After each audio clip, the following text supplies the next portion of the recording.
Prezados irmãos e amigos, eis-me de volta para o estudo do Apocalipse, continuação desse livro maravilhoso.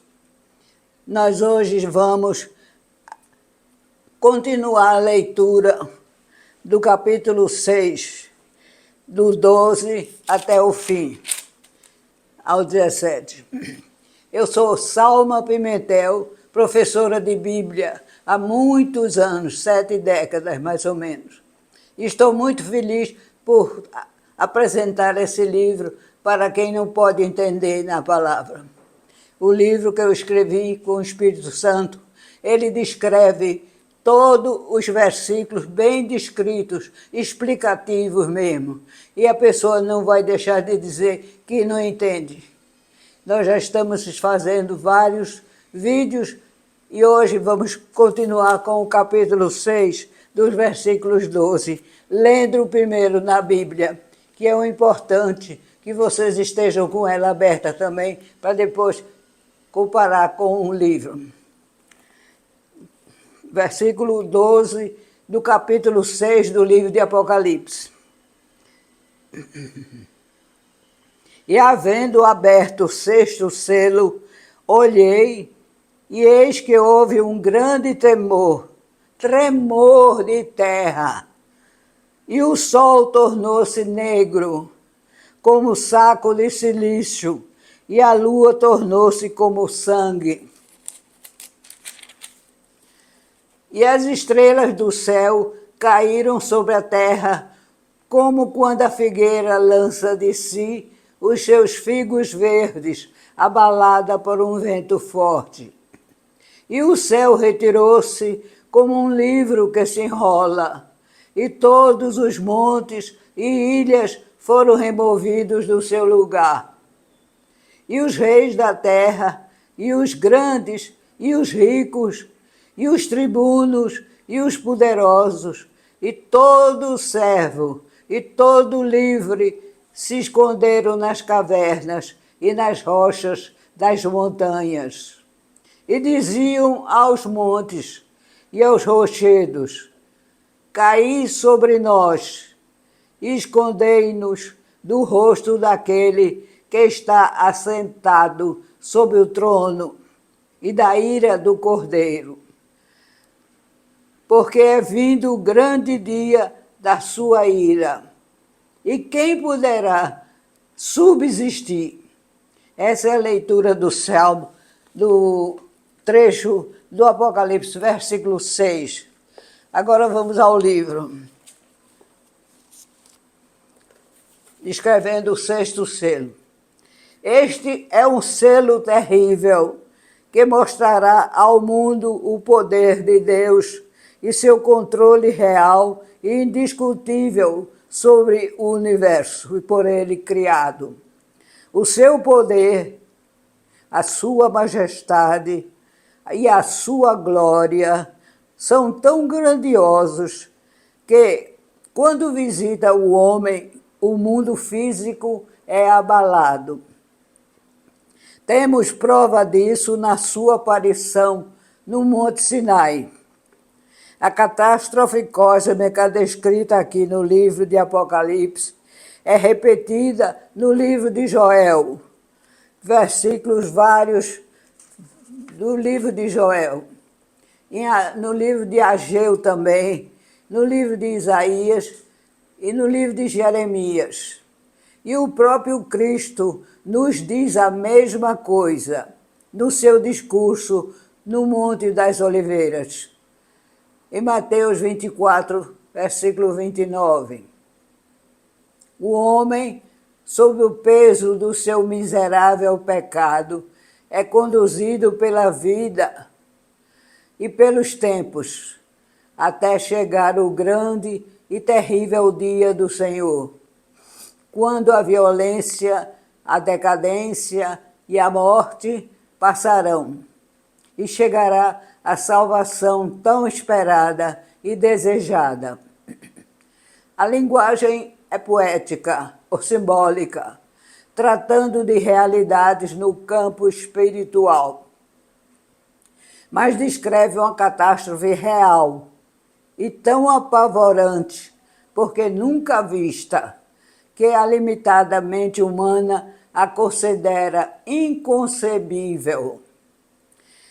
Deus, porém, em sua palavra, jamais usou de subterfúgios e de vãs promessas. Ninguém pode duvidar de que ele avisa o mundo através de seus profetas e do seu próprio Filho. Como acontecerá, ninguém sabe, mas que acontecerá, não temos a menor dúvida.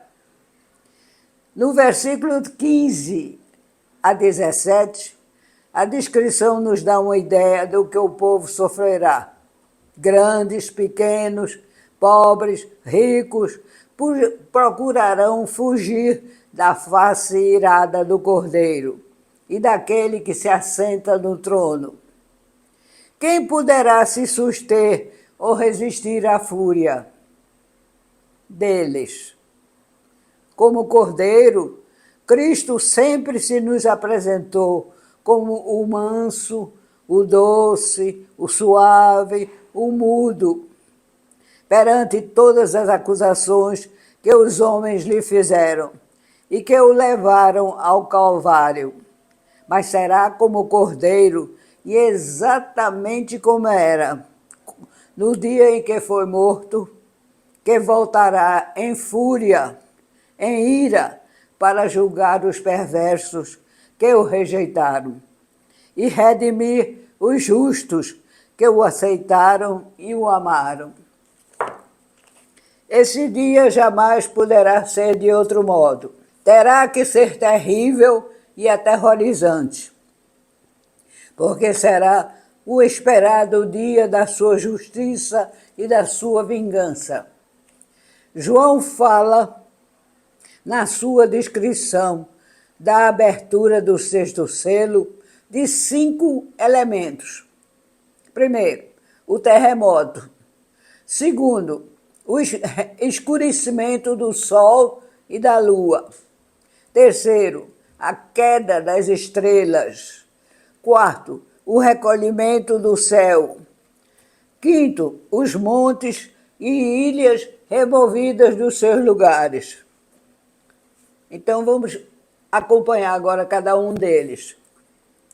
O primeiro, durante todos os tempos, sempre os homens conheceram e sofreram com terremotos. É algo terrível que abala os alicerces do mundo e mata milhares de seres humanos, mas não é novidade. O segundo, sempre houve também eclipse do Sol e da Lua, e o homem já se acostumou a vê-los e até já os estuda, sabendo o tempo certo em que cada um acontecerá. Terceiro, as estrelas caem. São as chamadas estrelas cadentes.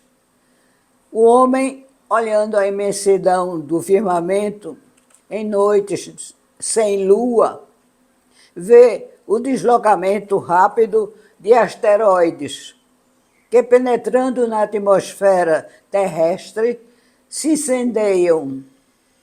Até são feitos pedidos ao se ver a queda das estrelas, porque a superstição assegura que o pedido será atendido. Quarto, e o enrolamento do céu, como um pergaminho. Quinto, e os montes e as ilhas, que são fixos na terra e no mar. Como mudarão de lugar? Não, o homem não terá resposta para esses acontecimentos. Os 5 fenômenos descritos por João não serão comparados a nenhum já visto pelo homem.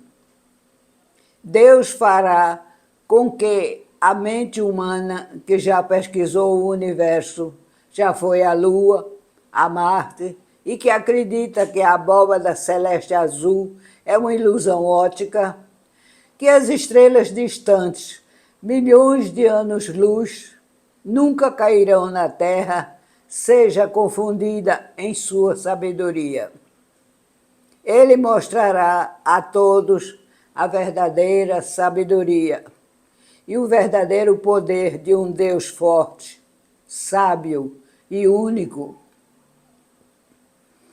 O versículo 17 fala de reis, de capitães ou chefes militares, de ricos, de fortes, de escravos, de homens livres e de poderosos. São 7 palavras que abarcam a totalidade da sociedade humana. Ninguém, portanto, escapará da ira e da justiça do grande Senhor. O versículo 17 fala também da ira do Cordeiro, da qual os homens fogem. E isto é um paradoxo. Não nos é fácil imaginar um cordeiro irado, pois por sua própria natureza é um animal que representa a bondade e a mansidão. A ira do cordeiro é a ira do amor, não a do ódio, e atuará para salvar e redimir os seus a quem ama. Os que são maus, ou filhos do diabo, que o renegaram sempre, não merecerão seu amor maravilhoso e remidor. E assim nós concluímos o capítulo 6. E a nossa mente realmente não pode conceber o que vai acontecer, mas está escrito. E ninguém pode duvidar, porque a palavra de Deus não volta vazia.